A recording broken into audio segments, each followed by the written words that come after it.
Good evening, friends. First, I want to introduce myself. I am Mayank Nupal Singh. I am posted as a Registered Officer in Technical Education. चलिए, कल हमने क्या start किया था? भारत का भौतिक विभाजन। भारत के भौतिक विभाजन में हमने उत्तर पर्वतीय क्षेत्र के बारे में अध्ययन किया था। उसके बाद नेक्स्ट दूसरा आता है उत्तर भारत का विशाल मैदान। ठीक है, उत्तर भारत का विशाल मैदान। उत्तर भारत का विशाल मैदान,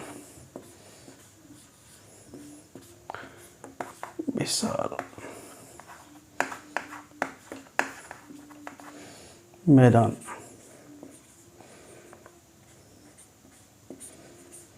देखिए, उत्तर भारत के विशाल मैदान, इसके अंतर्गत किन किन राज्यों को शामिल किया गया पहले ही मालूम होना चाहिए आपको। इसके अंतर्गत देखिए, पहले तो ये देख लीजिए, उत्तर भारत का विशाल मैदान का जो विस्तार है उसका हिमालय के दक्षिण, ठीक है, हिमालय के दक्षिण और दक्षिण प्रायद्वीप पठार के मध्य में स्थित है। यानी कि हिमालय के दक्षिण और दक्षिण प्रायद्वीप पठार के मध्य में स्थित है। ठीक है, अब इनको आपको मालूम होना चाहिए कि किन किन राज्यों में है। ठीक है, तो राज्य देख लें कौन कौन से हैं।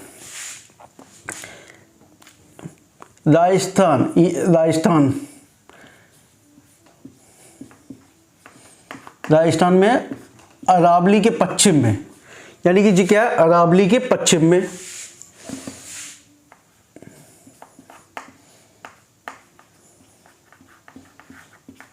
अरावली के पश्चिम में, ठीक है। दूसरा पंजाब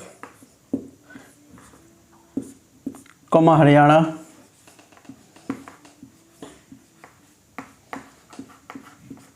पंजाब कौमा हरियाणा।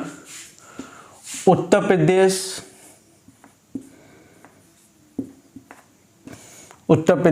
बिहार,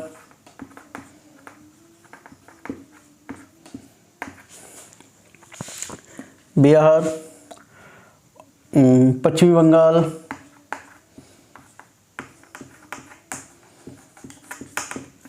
और असम। यानी कि इसका मुख्य विस्तार राजस्थान में अरावली के पश्चिम में, पंजाब, हरियाणा, उत्तर प्रदेश, बिहार, पश्चिम बंगाल और असम में है। यह लगभग 7 लाख वर्ग किलोमीटर विस्तार है इसका। 7 लाख वर्ग किलोमीटर, कितना है? 7 लाख वर्ग किलोमीटर।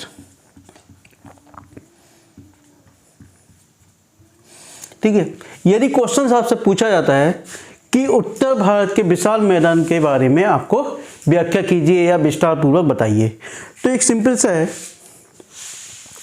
उत्तर भारत के विशाल मैदान को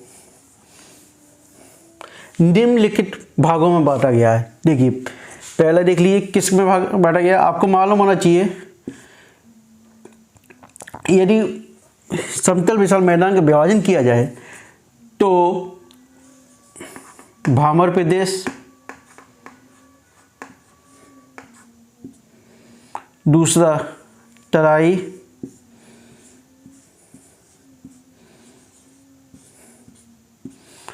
तीसरा बांगर,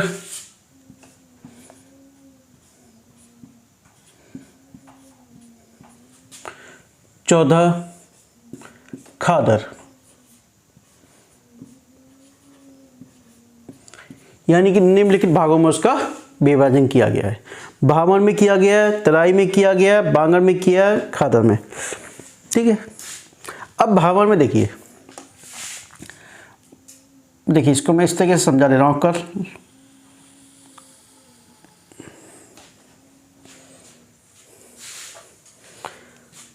ये शिवालिक है, शिवालिक।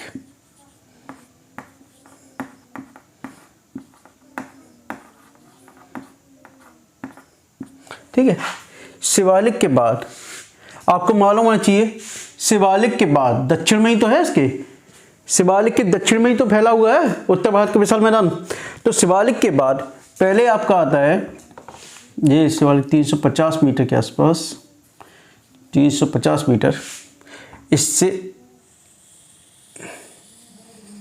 150 मीटर, लगभग 150 मीटर तक भामर प्रदेश फैला हुआ है। भामर प्रदेश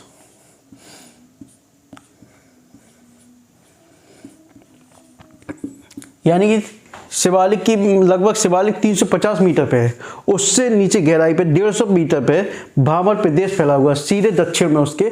यानी कि दक्षिण में क्या है, भामर प्रदेश है। भामर प्रदेश में क्या है, मोटे मोटे पत्थर पाए जाते हैं, पत्थर के साथ कंकड़ है,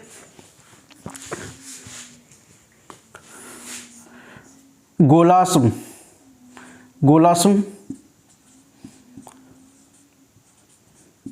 मोटे पत्थर,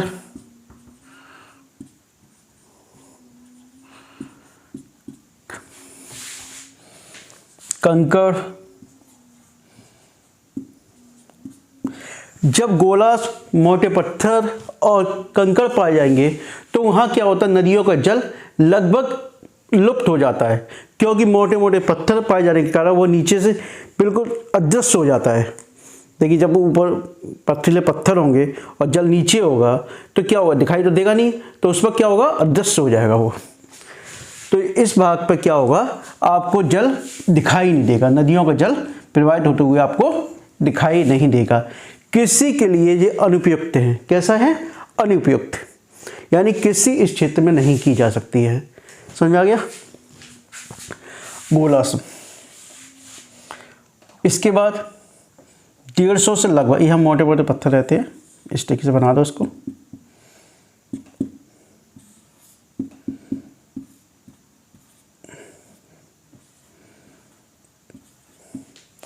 इसके बाद 150 से 100 मीटर पे, 100 मीटर पे यहाँ पर इसकी अपेक्षा पतले कंकड़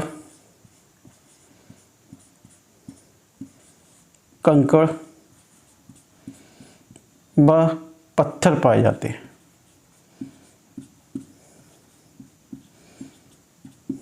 पत्थर पाए जाते हैं इसकी अपेक्षा, ठीक है। अब यहाँ पर क्या होता है, जब पत्थर की मोटाई कम हो जाती है तो वहाँ पर जल दिखाई देना प्रारंभ हो जाता है। क्या हो जाता है, जल दिखाई देना प्रारंभ हो जाता है, यानी इस क्षेत्र में आपको जल दिखाई देता है। वैसे ये कृषि के लिए अनुपयुक्त है, लेकिन फिर भी इस पर यहाँ कृषि की जाती है इन क्षेत्रों में। जी दूसरा क्या है, क्या कहलाता है, तराई क्षेत्र। अब तराई क्षेत्र में क्या होता है, एक दलदल बन जाता है। क्या जल का जमाव हो जाता है, तो क्या होगा, इस क्षेत्र में क्या होगा, दलदल बन जाएगा। दलदल के कारण यहाँ पे क्या होता है, बीमारियां ही फैलती हैं। क्या होती है, बीमारियां फैलती हैं। बीमारी फैलने के साथ साथ यदि उस क्षेत्र की सफाई कर दी जाए तो वहाँ कृषि के लिए उपयुक्त जमीन तैयार हो जाती है, यानी कि यहाँ पर कृषि भी की जाती है। सफाई करने के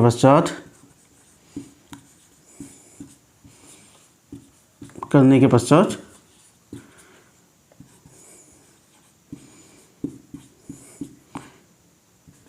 कृषि, इसके अपेक्षा पतले बांगर 75 मीटर पे, 75 मीटर। बांगर में क्या होता है, बांगर वह क्षेत्र होता है जहाँ पर बाढ़ का पानी, बाढ़ का जल अब उस क्षेत्र पर प्रवेश नहीं कर पाता है। यानी प्रारंभ में क्या होगा कि कई वर्षों पूर्व उस क्षेत्र में क्या होता है कि बाढ़ के कारण वहाँ पर मैदानों का निर्माण हुआ, और जब बाढ़ के कारण लगातार बाढ़ आती रही और मैदान का निर्माण होता रहा तो मैदान की मोटी परत बन गई, यानी मैदान क्या हो गए, ऊंचाई पर थोड़े स्थित हो गए। और लेकिन अब जो बाढ़ आती है उस क्षेत्र में जल प्रवेश नहीं कर पाता है, तो वह क्या कहलाता है, बांगर क्षेत्र। यानी बाढ़ का जल अब इस क्षेत्र में प्रवेश नहीं कर पाता है।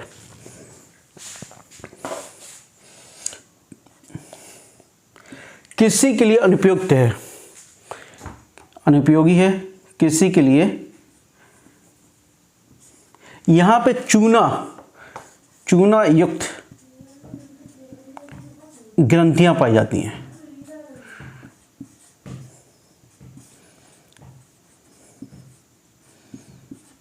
ग्रंथियां पाई जाती हैं, चूनायुक्त ग्रंथियां पाई जाती है और किसी के लिए ये अनुपयोगी है।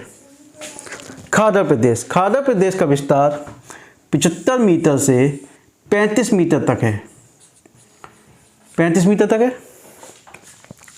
अब 35 मीटर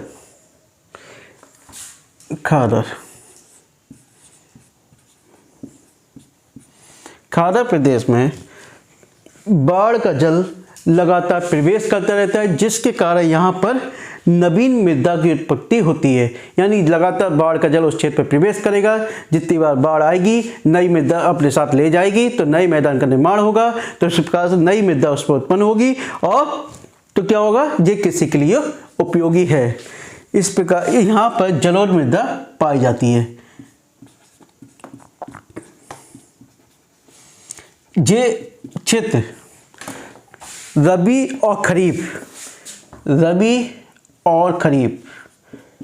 प्लस खरीफ दोनों के लिए उपयोगी है, ठीक है, दोनों के लिए उपयोगी। जबकि चूना पत्थर ग्रंथियां जिसमें पाई जाती हैं, ये केवल किसी के लिए ज़्यादा उपयोगी नहीं होता है, लेकिन रबी की फसल के लिए उपयोगी होता है। रबी की फसल के लिए उपयोगी रहता है थोड़ा और, ठीक है। ये क्या हुआ, उसका लंबवत यानी कि लंबवत विभाजन है उसका, किसका, उत्तर भारत के विशाल मैदान का, उत्तर भारत के विशाल मैदान का लंबवत विभाजन है, ठीक है। जस्ट अगर इतना आगे समझ में।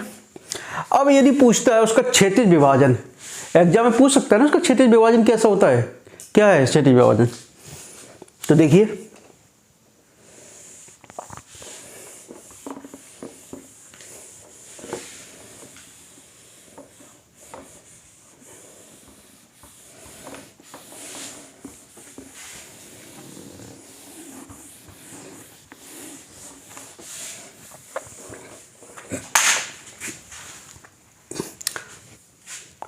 उत्तर भारत के, देखिए क्षैतिज विभाजन मैंने आपको बताया, क्षैतिज विभाजन यानी कि क्षैतिज इस तरीके से विभाजन जो किया है, ठीक है, क्षैतिज रूप से, मतलब क्या हो गया, क्षैतिज रूप से जो विभाजन किया जाए, ठीक है। अब मैंने आपको बताया कि अरावली के पश्चिम में, तो देखिए अरावली के पश्चिम में जो विभाजन किया गया है, तो पहले देख लेते कौन कौन से प्रदेश में किया गया है इसको। राजस्थान में किया गया है,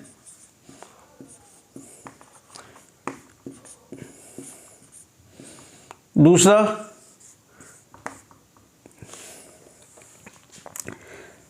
पंजाब हरियाणा के मैदान, पंजाब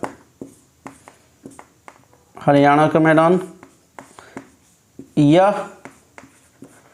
सतलज का मैदान,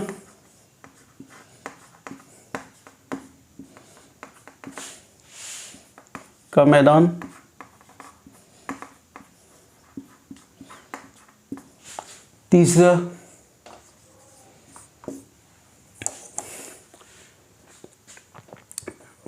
गंगा का मैदान,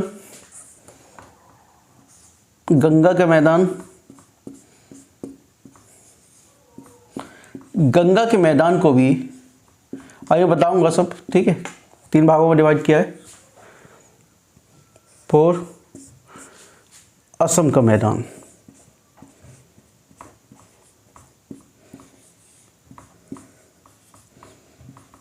ठीक है।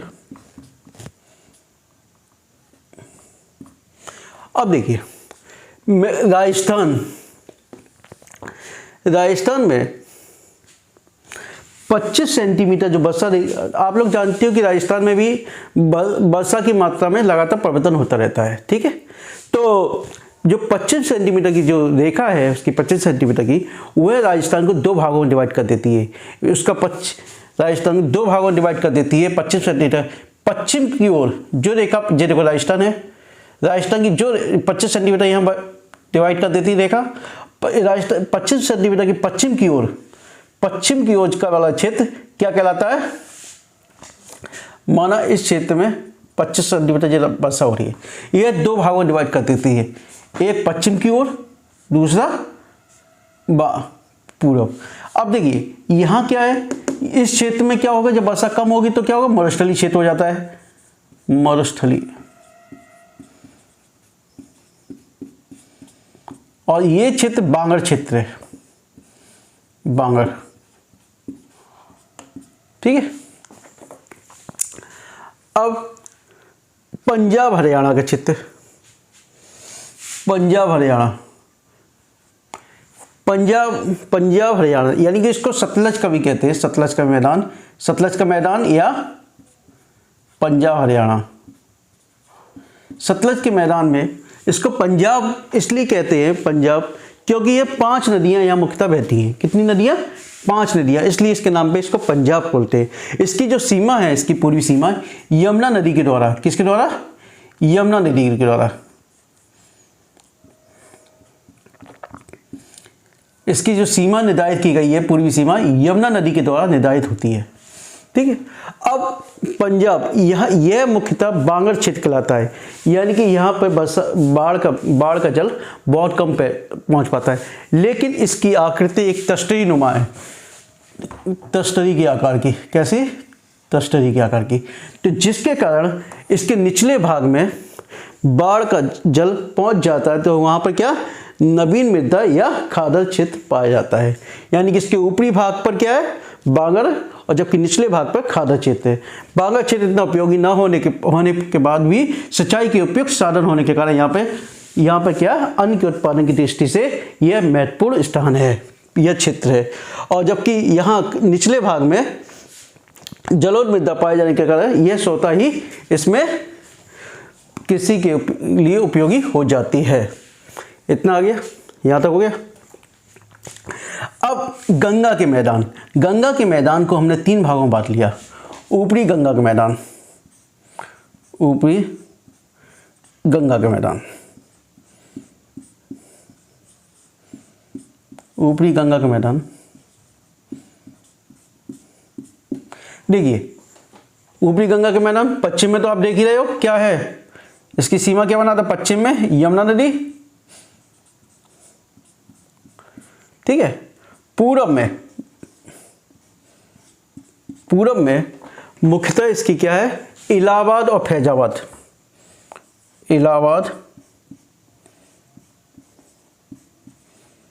फैजाबाद इसकी सीमा बनाता है।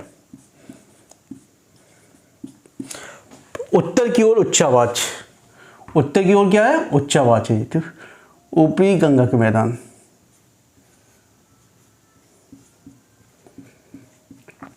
गंगा, इसमें कौन कौन सी नदियाँ बहती हैं? देखिए इसमें कौन कौन सी नदियाँ होंगी, गंगा, रामगंगा,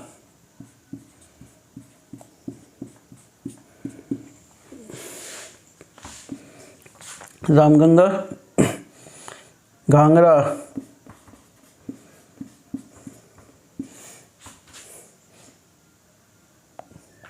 गोमती भी है शायद, इसमें देख लीजिए आप, गोमती भी है, ठीक है। आदि नदियाँ इसमें प्रवाहित होती हैं, ठीक है।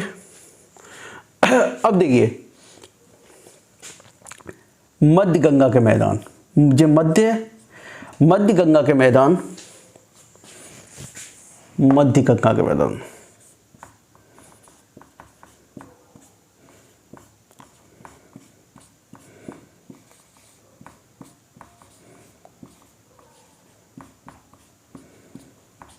देखिए मध्य गंगा के मैदान में क्या होगा, तुम्हारे पास पश्चिमी सीमा आपकी क्या हो गई, इलाहाबाद और फैजाबाद। पश्चिमी सीमा इलाहाबाद, फैजाबाद।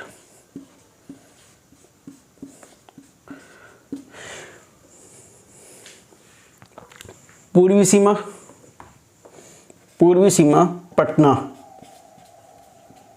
बिहार में पटना। उत्तरी सीमा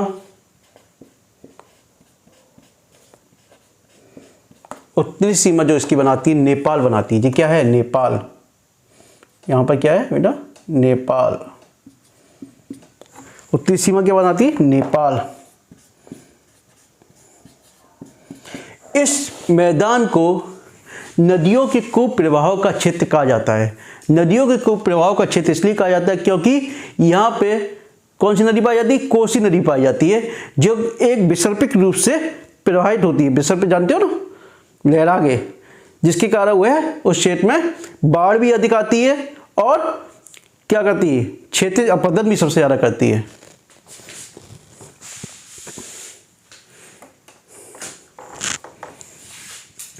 इतना आ गया। अब देखिए निचली गंगा का मैदान, ठीक है, इसको साफ कर दूं मैं।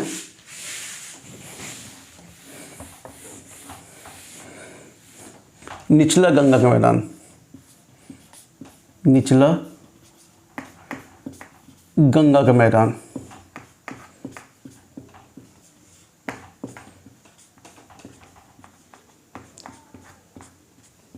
देखिए निचला गंगा के मैदान पश्चिमी सीमा क्या बना लेगा इसकी? देखिए जो निचला गंगा का मैदान है, निचला पश्चिमी सीमा क्या बनाएगा इसकी? पश्चिमी सीमा इसकी बनाएगा पटना, ठीक है। और इसकी पश्चिमी सीमा पटना से लेकर संपूर्ण बंगाल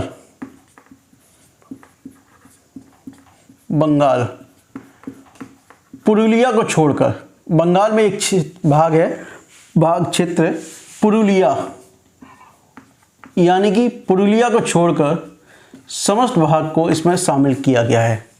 यानी पुरुलिया को छोड़कर समस्त भाग को इसमें शामिल किया गया है, ठीक है। इसके बाद आ गया असम का मैदान।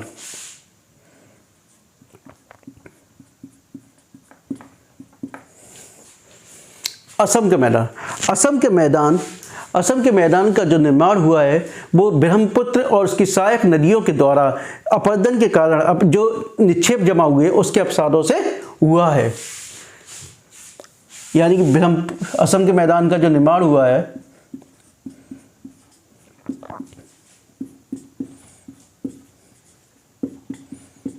ब्रह्मपुत्र और उसकी सहायक नदियों के द्वारा लाए गए अपसारों के जमाव से। इन जो यहाँ पे अपसारों का जवाब ज़्यादा हुआ है और यहाँ इस क्षेत्र में ब्रह्मपुत्र और सहायक नदियों के द्वारा डीप यहाँ पर पहाड़ियों भी ज़्यादा पाई जाती हैं, क्योंकि जवाब ज़्यादा हुआ है तो पहाड़ियाँ भी यहाँ पर ज़्यादा पाई जाती हैं, पहाड़ी पाई जाती हैं, पहाड़ियाँ। ब्रह्मपुत्र और उसकी सहायक नदियाँ दक्षिण पश्चिम की ओर प्रवाहित होती हैं। कैसे? दक्षिण पश्चिम की ओर प्रवाहित होती है, जिसके कारण वो अपने मार्ग में नए नए द्वीपों का निर्माण करती हैं। क्या? नदी द्वीपों का निर्माण करती हैं। दक्षिण पश्चिम की ओर प्रवाहित होकर नदी द्वीपों का निर्माण करती हैं। यहाँ पर विश्व का सबसे बड़ा माजुली द्वीप पाया जाता है। माजुली नदी द्वीप पाया जाता है। असम में क्या सबसे बड़ा माजुली द्वीप पाया जाता है। आप लोग सभी लोग जानते होंगे कि मैदानों का निर्माण क्यों हुआ, ये तो जानते हो ना आप लोग? नहीं जानते तो क्या है, मैं बता देता हूँ कि एक बार दोबारा बता। जो उत्तर भारत का विशाल मैदान का निर्माण हुआ है सिंधु गंगा ब्रह्मपुत्र नदियों के द्वारा लाए गए, जो अपरदन के द्वारा लाए गए अपसारों के जवाब से हुआ है। इसको डिटेल में मैं हिमालय की उत्पत्ति वाला एक चैप्टर पढ़ाऊंगा, उसमें डिटेल में बताऊंगा किस तरह की 33 सागर था, वहाँ पे जवाब हुआ, जवाब के द्वारा इस पे अपसारों का जो समतल विशाल मैदान का निर्माण हुआ, ठीक है। यानी कि इसको सिंधु गंगा ब्रह्मपुत्र के मैदान के नाम से भी जानते हैं, या समतल मैदान भी इसको कहा जाता है। यानी कि अपने साथ जो भी अफसार लेके आएंगे, अफसार लेने के बाद उसको जवाब करेंगे, जवाब के बाद उस पर मैदान का निर्माण होगा। ठीक है, अब इसके बाद हम कराने जा रहे हैं, इतना आ गया।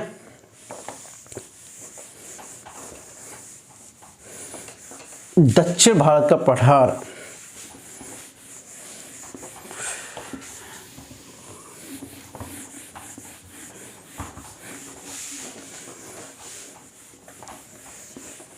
देखिए जो भी मैं करा रहा हूँ वो मेंस प्लस प्री या प्री प्लस मेंस दोनों कह सकते हो आप। ठीक है, क्योंकि क्वेश्चन की प्रकृति लगातार चेंज हो रही है।